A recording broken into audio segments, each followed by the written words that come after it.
Welcome to McPlum, simple solutions served daily. You start by confirming the warning context and minimizing variables. Open Chrome to the page that shows "Don't paste code into the Devtools console." Once there, disable unneeded extensions and use an isolated profile or incognito so injected snippets aren't hiding. Make sure you can reproduce the prompt reliably. This ensures the problem isn't caused by an extension or corrupted profile, and it prepares you to run focused checks without wasting time on irrelevant settings or steps.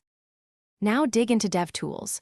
Open the Sources tab and search for inline or external scripts that print that warning. You want to find calls to console, log, alert, eval, or functions that append DOM nodes with messages. Once identified, set breakpoints or right-click and block the resource to test behavior. If disabling a script removes the warning, you've found the culprit. Make sure to test in incognito too, because service workers or cache scripts can persist otherwise.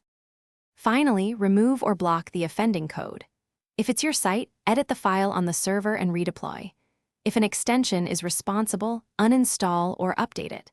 As a quick mitigation, add a content security policy or use Devtools request blocking to stop the script from loading. Once done, clear cache, unregister service workers, and reload. If the warning persists, check another device to rule out local cache. If needed, rerun the sources inspection to catch any remaining injected resources. Thanks for watching. Stay juicy and subscribe.